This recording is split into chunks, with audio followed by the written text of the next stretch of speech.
Welcome to మన TV. నాడు నేడు ద్వారా 16,000 కోట్లతో అభివృద్ధి కేరళను దాటి విద్యలో ఆంధ్రప్రదేశ్ మొదటి స్థానం. 57,000 పాఠశాలలో నాడు నేడు ద్వారా అభివృద్ధి. వైఎస్ఆర్సీపీ ఐటీ వింగ్ జిల్లా అధ్యక్షుడు వై రాజశేఖర రెడ్డి ఆంధ్రప్రదేశ్ రాష్ట్రంలోని అన్ని ప్రభుత్వ పాఠశాలలు, కళాశాలలు, హాస్టల్లో నాడు నేడు ద్వారా అభివృద్ధి చేశారని, అనంతపురంలోని ఎన్ఆర్ఐ కళాశాలలో నాడు నేడు అభివృద్ధి అమ్మఒడిపై వైఎస్ఆర్సీపీ ఐటీ వింగ్ ఆధ్వర్యంలో నిర్వహించిన సమావేశంలో జిల్లా అధ్యక్షుడు వై రాజశేఖర రెడ్డి మాట్లాడుతూ ఆంధ్రప్రదేశ్ రాష్ట్రంలో ప్రభుత్వం విద్యకు అత్యంత ప్రాధాన్యత ఇచ్చి ఎంతో అభివృద్ధి చేసిందని పేర్కొన్నారు. సచివాలయం కనబడుతుంది కదా, విలేజ్ క్లినిక్ కనబడుతుంది, హాస్పిటల్ కనబడుతుందా, ఆర్బీకి కనబడుతుంది, కనబడిందా? ఈ మూడు గత 70, 60, 50 సంవత్సరాలుగా ఎవరు చేయని అద్భుతమైన ప్రగతి. పల్లెటూరులో ఎక్కడే కానీ చిన్న ఏజ్ తగిలినా, దెబ్బ తగిలినా దూరంలో ఉన్నటువంటి ఆసుపత్రులు వెళ్ళంటే వ్యయ ప్రయాస అయ్యేది. కాబట్టి మీ ఊర్లోనే ఆసుపత్రి వచ్చింది, మీ ఊర్లోనే ఒక ప్రభుత్వ కార్యాలయాలు వచ్చినాయి, రైతులకు సంబంధించి వాళ్ళకి గోడౌన్లుగానే కొన్ని ఊర్లలో వచ్చాయి.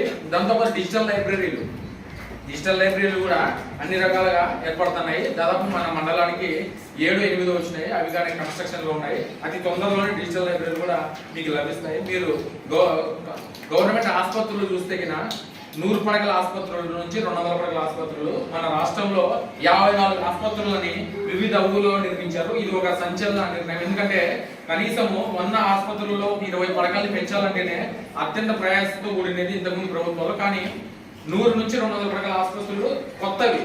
దాంట్లో ప్రతి ఒక్క ఇప్పుడు మీకెట్లా ఈ కూర్చునే టేబుల్స్, ఈ ప్యానల్స్, మీ ఫుడ్ ఇట్లా మార్చారు. ఆసుపత్రుల్లో కూడా అన్ని ఎక్విప్మెంట్లు కొత్తవి ఇచ్చారు.